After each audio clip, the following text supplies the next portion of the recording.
What if I told you there's a proven method for building ironclad mental toughness, a system used by Roman emperors that's available to you at no cost? The answer is Stoicism, a 2,000-year-old philosophy that provides practical techniques to help you become as strong as iron and as tough as steel. In this video, we'll break down exactly how you can use Stoicism to develop the kind of mental fortitude that transforms your life and sets you on the path to becoming a winner. Stoicism, isn't just abstract theory.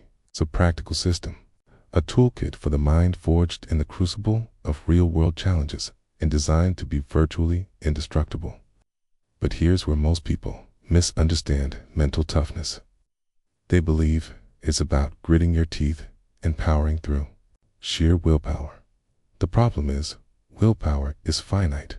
It eventually runs out, leaving you more vulnerable than before. Stoicism operates differently. Instead of relying on brute force, it cultivates genuine resilience through 3 core skills: emotional intelligence, rational thinking, and virtue-based action. Think of it this way. Willpower is a sprint that leaves you exhausted, while Stoicism is endurance training that strengthens you with every challenge. Let me show you precisely what this looks like. Imagine you receive harsh criticism at work. The tough it out approach might tell you to ignore it and suppress its impact. However, the Stoic approach is different. First, you pause and objectively examine the criticism. It's a valid feedback from which you can learn. If so, you use it for improvement. If not, you recognize that it speaks more about the critic than about you. In either case, you are choosing your response instead of reacting blindly. This is the crucial distinction: reactive toughness versus intelligent resilience. One leaves you defenseless when your willpower falters. The other makes you stronger with every application, the foundation. Control your response. The bedrock of Stoic mental toughness lies in this simple truth: you cannot control what happens to you, but you absolutely control how you respond. Most people expend immense energy battling things beyond their control: other people's opinions, traffic, the weather, the past. Stoics, however, direct 100% of their energy toward what they can actually influence: their thoughts, actions, and character. Here's how this transforms obstacles into opportunities. Instead of asking, "Why is this happening to me?" when something goes wrong, you ask, "How can I use this to become stronger?" This single shift in perspective changes everything. Suppose you lose your job. Instead of spiraling into panic, you ask, "What doors might this open? How can I use this time to pursue work that aligns with my values?" Marcus Aurelius perfectly encapsulated this idea. What stands in the way becomes the way. Your true power resides in your response, not in controlling external events, but in choosing how you think, feel, and act in reaction to them. The first step in cultivating your mental toughness is to abandon the victim mentality. True mental toughness is allergic to it. When something inevitably goes wrong, the knee-jerk reaction is often to complain, blame others, or feel sorry for ourselves. Yet, this is precisely the moment to pause and reframe. Instead of viewing every obstacle as a roadblock, ask yourself, what opportunity does this present? What lesson can I learn?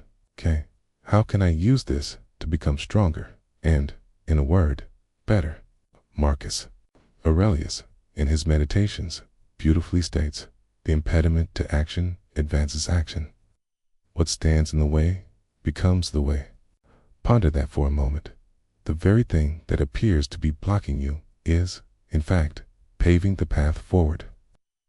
This way of reframing holds immense potential: the power to choose your attitude, to choose your actions, to choose to learn and grow. This is mental toughness in action. This is Stoicism transforming obstacles into opportunities, countering anxiety, negative visualization. Now, I'll share a counterintuitive technique for managing anxiety: negative visualization. Most people attempt to maintain positivity by avoiding negative thoughts. Stoics do the opposite. They deliberately imagine worst-case scenarios to strip fear of its power. Here's why this works. Anxiety thrives on uncertainty. When you're apprehensive about something vague and undefined, your imagination often conjures monsters far more terrifying than reality. Negative visualization compels you to examine your fears in broad daylight, where you typically discover they are manageable or even survivable. Here's how to practice it. If, for example, you have a significant presentation to give, don't just visualize success. Also, imagine, what if the technology fails? What if someone asks a question I can't answer? What if I stumble over my words? Then, create backup plans for each scenario. Test your equipment beforehand. Prepare answers for probable questions, and practice the challenging sections of your speech. By confronting potential setbacks before they occur, you inoculate yourself against panic. You've already considered the worst, planned for it, and proven to yourself that you can handle it. Seneca termed this rehearsing difficulties, and it remains one of the most potent anxiety reduction tools ever developed. In his letters from a Stoic, Seneca urged his readers to rehearse them in your mind. Exile, torture, war, shipwreck, haul. The terms of our human lot should be before our eyes. He wasn't advocating for wallowing in misery. He was advocating for mental preparation, which builds toughness. The role of virtue. How can we become maximally tough? The Stoics believed the answer lies in virtue, but not virtue in some abstract, outdated sense. For Stoics, virtue is practical, actionable, and the very bedrock of inner strength. Why does virtue matter? Because for a Stoic, virtue isn't about being good to please others or to adhere to arbitrary rules. It's about aligning your actions with what is inherently good and rational living in accordance with nature, as they would say. When you do that, you cultivate an unshakable sense of purpose and meaning. Consider it this way. If your actions are constantly driven by fear, anger, or the pursuit of fleeting pleasures, you are perpetually at the mercy of external circumstances. Ship tossed about by the waves. But if your actions are rooted in virtue and wisdom, justice, and courage, for example, you become the anchor, gaining stability regardless of what life throws your way. If you're wondering how we cultivate virtue, I can tell you, it begins with conviction. You need to consciously decide what your core principles are, what kind of person you aspire to be, and what values you want to embody. This isn't a passive process, right? It requires honest self-reflection. Think deeply about this, write down your answers, and make them concrete. But conviction is merely the first step. The real work commences with enacting those convictions in your daily life.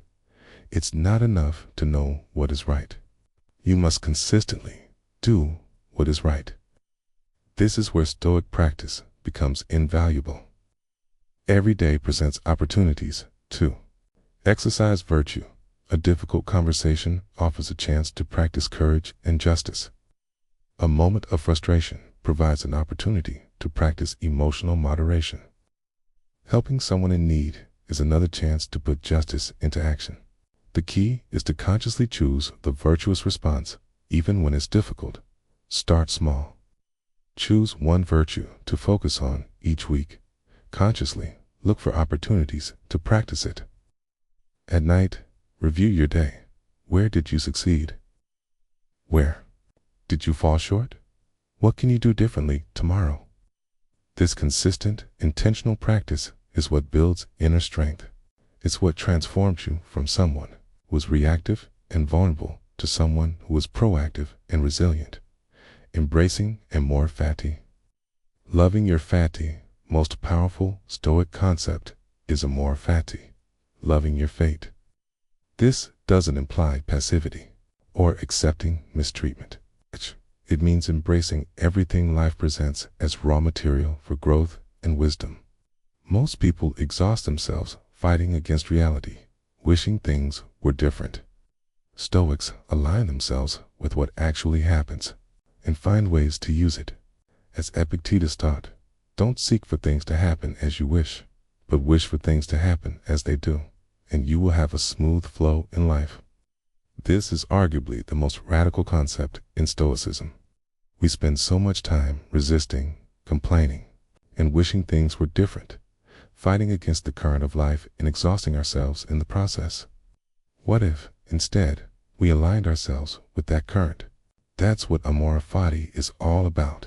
The understanding that almost everything that occurs in ordinary life can be viewed as a potential lesson and source of wisdom, even when it doesn't feel that way. This is something the Stoics genuinely practiced, and if they found value in it, you can too. Think about a time you experienced a major setback, like the end of a significant relationship. Your initial reaction was likely disappointment, anger, perhaps even despair. But what if, instead of dwelling on those negative emotions, you asked yourself, what can I learn from this? How can I grow from this? The point here is to reframe your perspective. You possess a remarkable human mind, so use it. This moment is about employing your mind to recognize every challenge as an opportunity for growth, resilience, and wisdom. Every obstacle is a chance to become stronger, more adaptable, and more aligned with our values. Epictetus aptly stated, "Do not seek for things to happen as you wish, but wish for things to happen as they do, and you will have a smooth flow in life." Success in this life is about aligning your desires with the reality of the world. When you practice Amor Fati, you stop wasting energy on things you cannot control. You liberate yourself from the prison of resentment and regret. You become more adaptable, more resilient, and more mentally tough. You learn to discern the good in every situation, even when it's obscured by layers of difficulty. You better prepare yourself for living in the moment. As Stoics, living in the present is a goal we strive for. The core principle here is simple. Focus on the present to eliminate anxiety about the future and regret about the past. It will make you stronger, and becoming stronger is precisely what we aim to do here. If you desire to consistently remain in the present, one of the most effective methods is to practice mindful observation. This involves paying attention to your thoughts and emotions as they emerge, but without getting swept up in them. Imagine you're observing a river flow. Your thoughts and emotions are like leaves floating on the surface. You observe them as they pass. Acknowledge their presence, but don't leap in and try to grasp them. This requires practice. When a negative thought arises, such as anger at a friend or an embarrassing memory, resist the urge to immediately analyze it or criticize yourself. Instead, simply notice the thought. I'm having a thought giving off a hot feeling of anger. Feel the emotion that accompanies it. It's making me anxious. The key is to observe without judgment. Don't label the thought as stupid or the emotion as weak. Simply acknowledge its existence and let it pass. This creates a space between you and your thoughts and feelings, granting you greater control over your reactions. Marcus Aurelius offered a powerful teaching for this. Concentrate every minute, like a Roman, like a man, on doing what's in front of you with precise and genuine seriousness. It's tenderly, willingly, with justice. Consider the weight of those words. He wasn't in a secluded cave or relaxing on a beach. He was leading an army, governing an empire, and navigating the daily challenges of being human. Yet, he found the capacity to focus on the task at hand, to bring his full attention to each moment. By directing your energy toward what you can do right now, you reduce anxiety and regret while increasing long-term effectiveness. You enhance your mental toughness and brace yourself for life's next strike, navigating its challenges. The Stoic combat system when life inevitably presents challenges. The Stoics developed a system for navigating them without losing inner strength. They weren't naive optimists. They understood the world could be chaotic and frustrating, but they devised a combat system, if you will, for confronting those challenges without sacrificing inner fortitude. Let's take one example. Mental paralysis. This is that feeling of being stuck, overwhelmed by a problem so vast that you can't even begin to address it. Stoicism offers a simple yet powerful antidote. Action any action, even a tiny step. Why? Because action generates momentum, shifts you from being a passive victim to an active participant. Another example, insults. Someone says something rude, unfair, or downright mean. How do you react? Often, insults sting because we grant them power. We allow someone else's opinion to dictate our self-worth. The Stoics teach us to evaluate insults rationally. Is there any truth to what's being said? If so, can I learn from it? If not, then it's simply noise. Marcus Aurelius wrote, "Begin each day by telling yourself, today I shall be meeting with interference, ingratitude, insolence, disloyalty, ill will, and selfishness, all of them due to other people's ignorance of what is good or evil." It's not easy, but you can prepare yourself with the right frame of mind. Ultimately, external criticism does not define you. Your worth isn't determined by the opinions of others. It's determined by your own virtue, by your commitment to living a life of integrity, wisdom, and justice. Focus on what you can control: your actions, your thoughts, your character. Let the rest go. Epictetus, one of the most influential Stoics, put it this way: how long are you going to wait before you demand the best for yourself? That's the essence of the Stoic combat system, demanding the best for yourself. Not by seeking external validation, but by cultivating inner strength and living in accordance with your values. You will encounter insults, opposition, and loss in this lifetime. It's unavoidable. But with the right mindset, you can triumph, overcome, and win. Yet, if there is victory, there must also be loss apart that is often devastating. Fortunately, Stoicism offers a powerful framework for surviving loss and even using it as fuel for growth. The key is understanding what's truly within your control. Suppose you've lost a cherished possession like your car. The Stoic doesn't deny that pain. Yet, even without it, you still possess your skills, your experience, and your network, all assets that no one can take away from you.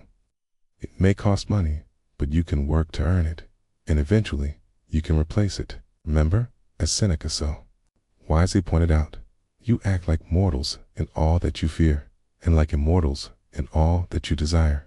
We fear loss as if it's permanent, forgetting that everything, even our suffering, is temporary. Reflect that today's unpleasant feelings and pain won't last forever. Every action you take moves you toward a better future, and in the process, your mental muscles grow stronger, supercharging your ability to handle adversity. Daily practice for mental toughness. Do what you can to become mentally tougher, day by day. You can start with a morning reflection. This involves setting clear intentions rooted in virtue. What kind of person do you want to be today? Set a goal and aim for it. Simultaneously, mentally steel yourself for the blows life will deliver. Then, throughout the day, practice mindful action.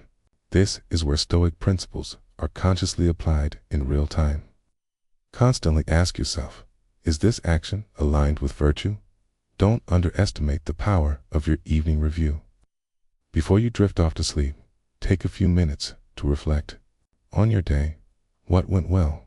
Where did you stumble? Don't chastise yourself over mistakes. Instead, view them as learning opportunities. Also, celebrate your progress, no matter how small. Let's consider a final real-life example. Imagine you're driving and someone cuts you off. Anger might flare up. That's a natural human reaction. The Stoic won't pretend they aren't angry. They acknowledge the feeling. But then they ask themselves, is this anger serving me? Is it helping me navigate this situation? Usually, the answer is no. They choose to respond with reason and composure, preventing the anger from escalating. Now you have a recipe, a basic plan. You understand what toughness is, how to build it, and the steps you can take to support it. Let's distill everything we've covered into a few key principles to fortify your mind in daily life. Think of these as the pillars supporting the temple of your inner strength. Accept what you cannot control. Train yourself to discern the difference between your sphere of influence and everything else. Focus 100% of your energy on what you can genuinely change. Live by virtue. Let wisdom, justice, courage, and moderation guide your decisions. When you act according to your deepest values, external circumstances lose their power to destabilize you. Prepare for adversity. Use negative visualization to mentally rehearse challenges. This builds resilience and eliminates the shock factor when difficulties arise. Embrace your fate, Amor, Fati. See every experience, good and bad, as raw material for growth. Stop fighting reality and start using it to become stronger. The key is consistency, not perfection. Start with one practice, build the habit, then add another. This isn't merely about reading philosophy. It's about transforming how you navigate life's challenges. You can do it just to try. Become mentally tougher every day and then savor the life you've built.